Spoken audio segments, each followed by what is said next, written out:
I'm WG and it's time we talk about the Alcea situation. We got some more information and also probably some of you were wondering, okay, where the hell do 1,000 gems and 2 flashes of possibility actually come from and what exactly is going on? So this is where we start our journey. Apology regarding recent service instability. Hello, this is the chaoszeronightmare team. We sincerely apologize for the confusion and inconvenience caused by the recent series of hotfixes and character and card balance adjustments. A stable environment and predictable gameplay experience should have been provided at all times. However, repeated modifications and insufficient communication resulted in operations that did not meet expectations. The impact this had on your trust is taken seriously, and we once again deeply regret the concern the situation has caused. In particular, regardless of whether the adjustments themselves were necessary, the manner and clarity in which those changes were communicated was inadequate. Beyond the results themselves, transparency regarding the reasoning standards behind such changes is equally important. In this regard, they did not meet expectations and they give us a detailed explanation. So, first off, the contaminated spore card. During live testing and the February 25th update verification process, both a functional issue and balancing concern were identified with contaminated spores, a neutral card introduced in Galactic Disaster Season 2. Confirmed issues. The spore propagation effect was intended to deduct 1 stack per hit, similar to vulnerable. However, 1 stack was deducted for the entire attack card. The card lacked a clear stacking limit. Even with a cap applied, the numerical values were high enough to pose serious long-term risks to meta balance and future balance design, which seems like spores were actually intended to be for multi-hit characters, not for single-hit characters, which seems a little off, but alright. The effect was intended to deduct immediately upon each hit and operated within a limited scope. Reason for adjustments. Design shortcomings created the potential for unpredictable impact across content and a broader meta environment. To prevent escalation prior to the Great Rift progression, a hotfix adjustment was implemented. However, communicating only the outcome without sufficiently explaining the reason in advance was a failure in process. For this, they sincerely apologize. Now, what you all are here for, Alcea. An issue was identified where the actual behavior of the pickup partner Alcea's ego skill differed from both its intended design and tooltip description. The confirmed issue, the caustic remark effect applied cumulative damage increase based on stack count, meaning that if you were to stack 5 times at 20%, you were getting 100%, resulting in performance beyond its intended design.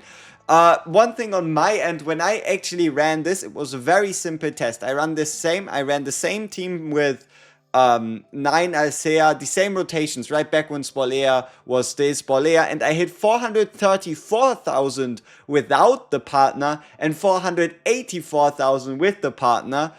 So I kind of assumed I was going to hit above 50k. Above 500k, because I thought it was another multiplicative final by 20, but nah, even that didn't quite seem to be the case. But enough of that. Under certain conditions, provide a fixed maximum damage increase of up to 30. The effect was not intended to stack. That was what it was meant to be, a 20 or a 30% damage increase if target has a shield, which stands to reason that both Typhara will be a justice unit, and that in the Great Rift we're going to face a target with a shield, which might make Haru a bit more important. But back to the issue. Because the current behavior did not align with the tooltip and was functioning abnormally, it was determined that leaving it unchanged could negatively affect future balance. A correction was therefore deemed necessary. However, the most significant issue in this matter was that intent, performance, and description were not fully timed at the time of release, fully aligned. Proceeding with the radar rescue without meeting that standard was clearly their responsibility, and they will offer a recall. So, although it was previously announced that the issue would be corrected on the 25th, it was corrected today. Better said, at the time of this filming, 6 minutes ago. At this point, Protoss who wish to proceed with a recall related to Alcea are asked to refer to the notice below and submit a request. So let's quickly have a look at it. I put a link down in the description if you want to recall. I guess at the end we can do a quick talk about if I decide to recall and what I think about this entire situation. But let's have a look. So, the eligibility period is after the February 4th update and until the time the notice is posted on February 13th at 12 UTC. Eligible cases: Alcea obtained by consuming signal amplification anchors in her banner during the eligible period. Alcea purchased from the momentary memory archive with the 300 currency. Recall processing details: the signal amplification anchors consumed during the eligible period will be refunded. Growth materials used to enhance her will be refunded. Pity count used in this banner will be restored. The purchase currency and deducted purchase count will be refunded and restored if Alcea was purchased from the shop. 5-star Alcea obtained during the eligible period will be retrieved. The moment of the Radiant Hero during the pickup rescue banner that you've gotten from summoning will be retrieved. And how to apply the application period is from the time of this notice on February 13th to the February 22nd submission pass, customer service, recovery, recall request. So I'll once again put both links down below.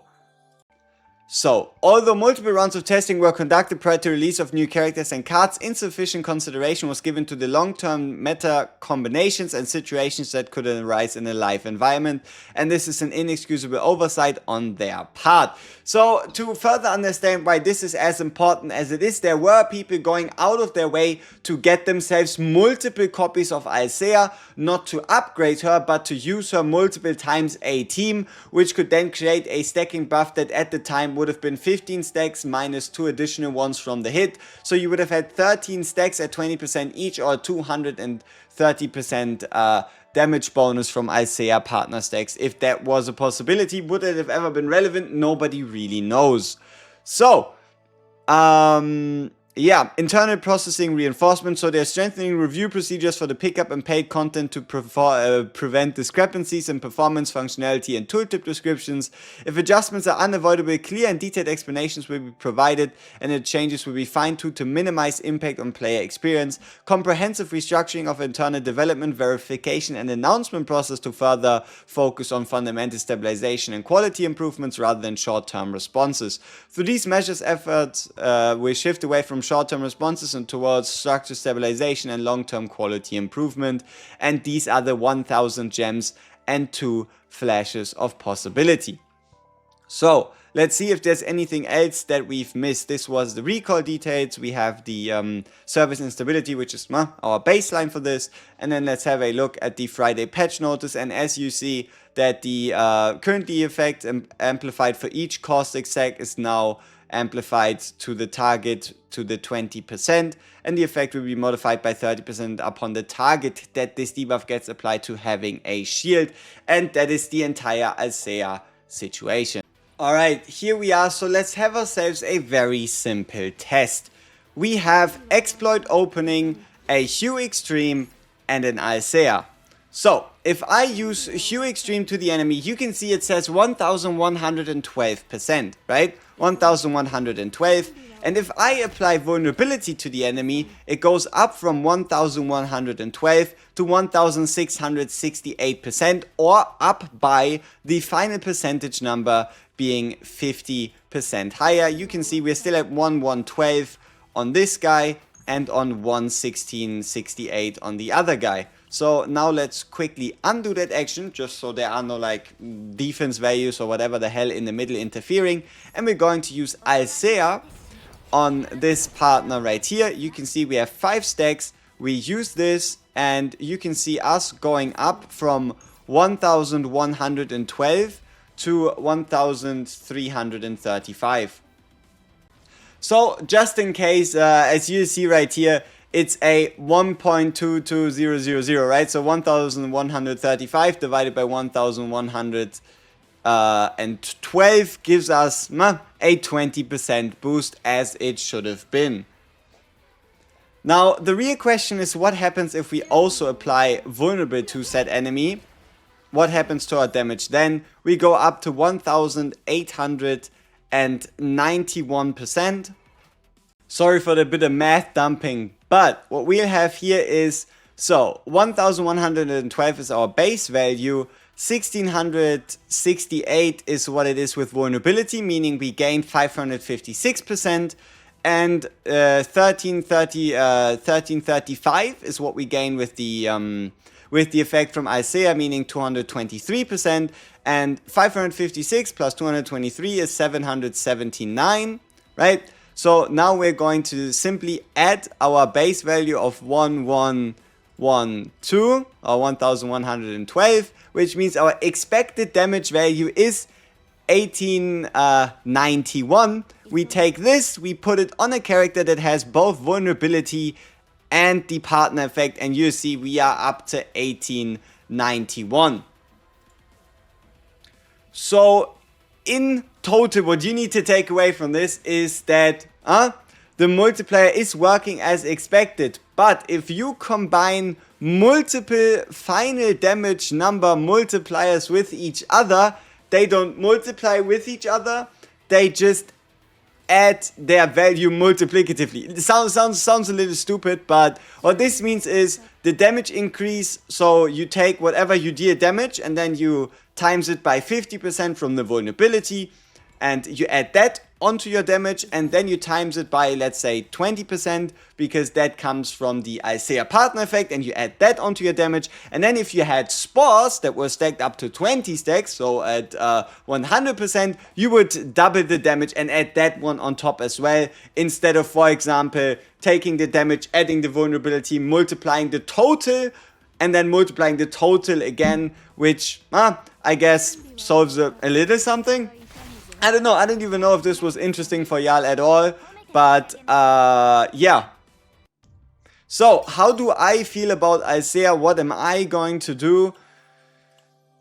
I'm still gonna keep her, right? I'm still gonna keep her, as dumb as it sounds, but I don't want to run around with a different partner for my 9. My 9 has Alcea and my Alcea has a 9.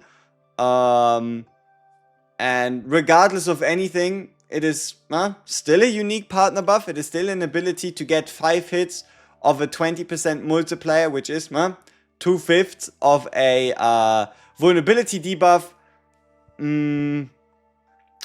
Yeah, I don't know. I mean, the debuff didn't even really work as I thought it would, because see, the thing is, it was kind of interesting. With this season, we get introduced to 2 different new multipliers, and we didn't even know how these interacted with vulnerability at all, right? Because vulnerability was the only final damage multiplier outside of, obviously, weakness. So it was also a pure gamble to see how do these interact with each other. So I guess in no real case did anything work as I expected it. I gave you that example of 434k going up to 484k, which now makes a lot more sense, because it's not a 20% final multiplier, but rather a 20% of the base value added on top. Yeah, I don't know. You let me know down below what you think about this entire situation, and as always, we see each other in the next one. Peace!